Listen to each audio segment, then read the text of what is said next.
अमजद साहब अमजद साहब मुंतजिर साहब आगे बढ़ो, हम तुम्हारे साथ हैं। मुंतजिर साहब आगे बढ़ो, हम तुम्हारे साथ हैं। अमजद साहब, यासीन साहब यासीन साहब, वहीद साहब, वहीद साहब।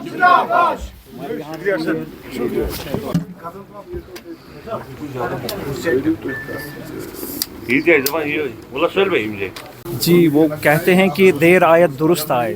अब दुरुस्त वक्त आ गया है, अब संभलने का वक्त आ गया है। जो ही मैंने अभी बताया आपको कि नौजवानों के साथ कितनी ज़्यादतियाँ हुई हैं, कितने वादे वफ़ा हो गए हैं उनके साथ। जो मौजूदा हुकूमत ने वादे वफ़ा किए उनके साथ, जो उन्होंने बताया था कि हम यूथ्स को साथ लेके चलेंगे, लेकिन वो वादे पूरे नहीं हुए हैं। मैं एक ही बात कहूँगा कि जो आज के दौर में जो हकीकी माने में रिप्रेजेंटेटिव लोगों के हैं, ख़ासतर यूथ का जो रिप्रेजेंटेटिव है वो पीपल्स डेमोक्रेटिक पार्टी है, जो अच्छी तर्जुमानी यूथ के लिए करते हैं। जैसे आए दिन आप देखते हैं राबिता प्रोग्राम कर रहे हैं यूथ्स के साथ, या वो कतबात प्रोग्राम चल रहे हैं। वो डायरेक्ट यही मैसेज देते हैं कि हमें यूथ्स को आगे बढ़ाना है। जब यूथ आगे बढ़ेगा तभी तो हमारा देश, तभी तो हमारे जम्मू कश्मीर आगे बढ़ेगा। Thank you sir. आज ये सईद अमजद रज़वी साहब ने जहाँ ज्वाइन किया हमारी पार्टी में, ये सोशल एक्टिविस्ट हैं, चाडोरा कॉन्स्टिट्यूंसी से ताल्लुक़ रखते हैं। मैं इनको तहे दिल से मुबारकबाद देता हूँ कि इनको ये जो हमारी पार्टी का मंशूर है, हमारी पार्टी का जो मकसद है, उसके साथ इन्होंने आज ये सोच लिया कि अगर मैं खिदमत खलक कर सकूं तो यही पार्टी वो है जो मुझे इस राह पे चलने की इजाज़त दे सकती है। तो मैं महबूब जी का भी शुक्रगुज़ार हूँ, और उन्होंने मुझे हिदायत दी कि आज इनको ज्वाइन करना है। मैं यहाँ आया उनकी हिदायत पर, और आगा मुंतज़िर साहब हमारे MLA जो बड़गाम हैं, इनका भी शुक्रगुज़ार हूँ कि इनकी बदौलत इन्होंने आज हमारी पार्टी ज्वाइन की। और मुझे ये लगता है कि इनके ज्वाइन करने से चाडोरा कॉन्स्टिट्यूंसी में खुसूसी तौर हमारी पार्टी मजबूत हो जाएगी, और बिलअमूम J&K में ये मजबूत हो जाएगी।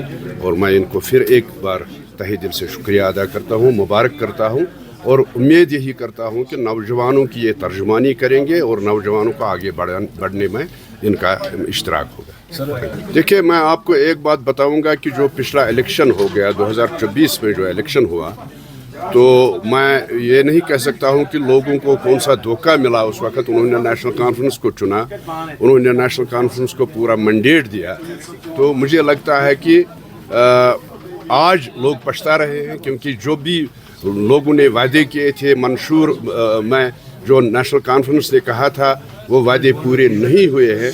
और मुझे लगता है कि आज बददिल हो गए हैं लोग, और वो चाहते हैं यहाँ अगर मुतबादिल कोई पार्टी है वो पीपल्स डेमोक्रेटिक पार्टी है नेशनल कॉन्फ्रेंस की। और मुझे लगता है कि PDP दिन ब दिन मजबूत होती जा रही है, और लोग जोक दर जोक ज्वाइन करने आ रहे हैं इस पार्टी में, और इस पार्टी का जो मुस्तकबल है वो शानदार होगा इंशाल्लाह। और क्योंकि हम जब भी बात करते हैं, लोगों की बात करते हैं, लोगों के मसाइल की बात करते हैं, और मुझे लगता है कि लोग भी ये अब सोच रहे हैं कि PDP को दिन ब दिन वो मजबूत कर रहे हैं। जहाँ तक PDP में लोगों की वापसी की बात है, 2024 में जिस अंदाज से लोगों ने नेशनल कॉन्फ्रेंस को एक वन साइडेड मैंडेट दिया था, और इसी गरज से ये वन साइडेड मैंडेट उनको मिला था ताकि वो अनइंटरप्टली लोगों के लिए काम करे। जो यहाँ के लोगों को सियासी मसाइल हैं या रोज़मर्रा के जो मसाइल हैं उनको आसान तरीके से वो हल करे। मगर जिस ऊँचेपन का मजाक नेशनल कॉन्फ्रेंस ने वज़ारत आला की कुर्सी को संभाल के देखा, ऊँचे यूटर्नों पे यूटर्न नेशनल कॉन्फ्रेंस ने किया, चाहे वो यहाँ के सियासी मसाइल थे या रोज़मर्रा के जो मसाइल थे, उन पर जो मजाक نیشنل کانفرنس نے لوگوں کے ساتھ کیا تو لوگوں کو یہی لگا کہ اب وقت آیا ہے کہ ہم اس پارٹی کو کا دامن تھام لے جو پارٹی آسان طریقے سے ہمارے جذبات اور احساسات کی ترجمانی کرے. آپ دیکھیے جب کس طرح پی ڈی پی نے اس وقت ایک ذمہ دار اپوزیشن کا رول نبھایا, چاہے وہ اسمبلی میں بھی دیکھیے, اسمبلی کے باہر بھی دیکھیے. اگر ہم اسمبلی کے اندر بات کریں گے تو کیسے انہوں نے بہادری سے ہمارے جو کولیگس ہیں, چاہے وہ ایم ایل اے کپواڑہ ہیں, چاہے وہ ایم ایل اے پلوامہ ہے, انہوں نے کیسے بجلی کے حوالے سے قانون سازی کرنے کی کوشش کی, یا زمین کے تحفظ کے حوالے سے کیسے انہوں نے قانون سازی کرنے کی کوشش کی.